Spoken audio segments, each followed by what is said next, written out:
ৰাজীৱ হদিয়াই অসমৰ আটাইতকৈ বিপদৰ সময়ত অসমৰ মানুহৰ লগত আছিল আৰু কোনোদিন ৰাজীৱ হদিয়াই কেতিয়াও ৰাস্তা সলাই ২ নম্বৰী দালালিৰ পথ লোৱা নাছিল আৰু কিয় তেনেকুৱা এজন সংগ্ৰামী তেনেকুৱা এজন ভাল শিল্পী হদিয়াৰ পৰা জন্ম হ'ল সেই কথাটো বুজিবৰ কাৰণে আপোনালোকে এখেতসকলৰ মুখকেইখন চাই ল'লে হ'ল হদিয়াৰ প্ৰত্যেকগৰাকী মা প্ৰত্যেকগৰাকী বাইদেউ ইমান আন্তৰিকতাপূৰ্ণ ইমান মানুহক ভাল পোৱা আৰু এতিয়াও অসমীয়া মানুহৰ আচল আদৰ সাদৰটো এতিয়া আচলতে মইতো দেখো যে হদিয়াতে জীয়াই আছে হদিয়াৰ মানুহবিলাকৰ যিটো মৰম এয়া মোৰ ৰাজীৱ হদিয়াৰ মা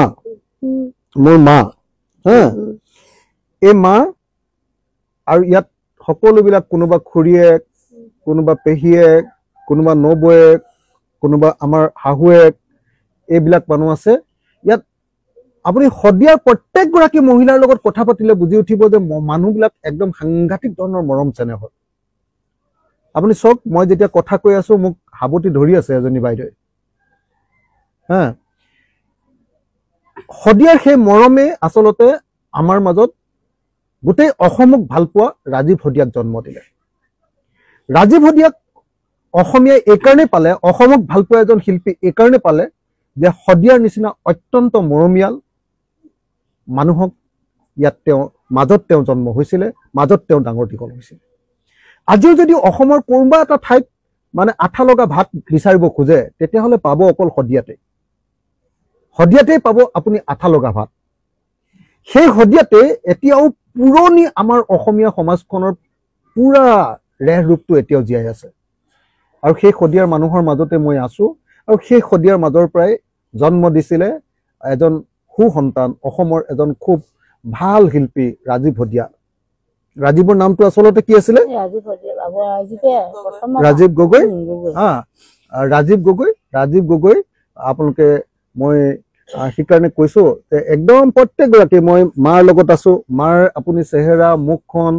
কথা বাৰ্তা শুনিলে গম পাব কিমান আন্তৰিকতাপূৰ্ণ প্ৰত্যেকগৰাকী হদিয়াৰ মানুহক আপোনালোকে এবাৰ কথা পাতি চাওক এইজনী খুৰীয়েক ডাঙৰ খুৰীয়েক এয়া সৰু খুৰীয়েক সেয়া বৰমায়েক হয় নে নহয় এজনী ভনীয়েক ভাই বোৱাৰী ভনীয়েক প্ৰত্যেকজনীয়ে এতিয়া কান্দি আছে ৰাজীৱৰ কাৰণে কান্দি আছে আমাৰ মৰমৰ শিল্পী ৰাজীৱৰ কাৰণে কান্দি আছে ৰাজীৱে এইকাৰণে মানুহক এৰি থৈ যাব নোৱাৰে কাৰণ সি হদিয়াত জন্ম হৈছে ৰাজীৱে এইকাৰণে মানুহক এৰি থৈ যাব নোৱাৰে মানুহৰ আটাইতকৈ বিপদৰ সময়ত সি লগত আছিলে আৰু জনতাৰ হৈ প্ৰতিবাদ কৰিছিলে জনতাৰ হৈ প্ৰতিবাদী গীত গাইছিলে প্ৰকৃত শিল্পী হৈছিলে এইকাৰণে প্ৰত্যেকজনী হদিয়াৰ মানুহৰ চকুত আপোনালোকে যদি চাই সেই মৰম সেই কান্দোন সেই আকুলতা সেই আটাইবিলাক বস্তু আপোনালোকে সেই সৰলতা আপোনালোকে দেখিবলৈ পাব সেইকাৰণে মই আপোনালোকক সকলোকে কৈছো আহক আমি সকলোৱে অসমৰ এজন সুসন্তান অসমৰ জনতাৰ শিল্পী অসমৰ মানুহৰ হৈ মাত মতা ৰাজীৱ হদিয়াক আমি জীয়াই ৰাখো মোৰতো জীৱনৰ আটাইতকৈ ডাঙৰ কথাটো কা আন্দোলনত যেতিয়া মোক NIA ধৰিছিলে যেতিয়া মোক UAPAত ৰাষ্ট্ৰদ্ৰোহত দি দিছিলে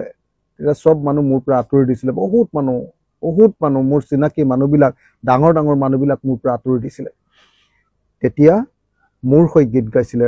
ৰাজীৱ হদিয়াই মোৰ হৈ গীত গাইছিলে ৰাজীৱ হদিয়াই তাই মই ইয়ালৈ যেতিয়া আহিছো ভনীজনীয়ে ৰাজীৱৰ মানুহজনীয়ে মোক কৈছে ককাইদেউ তো আপোনালোকৰ বিষয়ে যে গীত গাব নোখোজে ৰাজীৱে আপোনালোকৰ কাৰণে গীত গাবলৈ বহুত ভাল পাইছিলে মই সেইকাৰণে হদিয়াৰ মানুহৰ প্ৰতি মোৰ শ্ৰদ্ধা মোৰ মৰম মোৰ চেনেহ মই যাচিলো হদিয়াৰ মানুহক সঁচাকে ভাল পাওঁ ইমান ভাল লাগে হদিয়াৰ মানুহবিলাকৰ লগত কথা পাতি এনেকুৱা আন্তৰিকতা অন্য ঠাইত ক'তো নাপায় আপুনি আৰু সেইকাৰণে ৰাজীৱ হদিয়াৰ ইয়াত জন্ম হৈছে মই অসমৰ সকলো ৰাইজকে ৰাজীৱ হদিয়াত আমি ৰাজহুৱা আদ্যশ্ৰাদ্ধ পাতিম 20 দিন বা 21 দিনত সকলো অসমৰ যিসকলে অসমীয়াক ভাল পায় অসমক ভাল পায় অসমৰ মাটিৰ গানক ভাল পায় অসমৰ শিল্পীক ভাল পায় সকলোকে ৰাজীৱ হদিয়াক যিসকলে ভাল পায় হদিয়াক যিসকলে ভাল পায়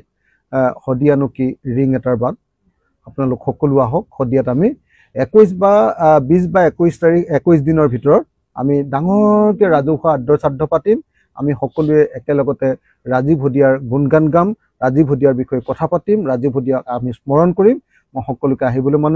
মাতিছো। আপোনালোকে মাতিছেনে অসমৰ মানুহক চবকে ন? সকলোৱে মাতিছেনে নাই? সকলো শদিয়াৰ মানুহে মাতিছে। আপোনালোক আহক, শদিয়ালৈ আহক। শদিয়াৰ মানুহ কিমান মৰম লগা মানুহ আপোনালোকে সেইদিনা গম পাব।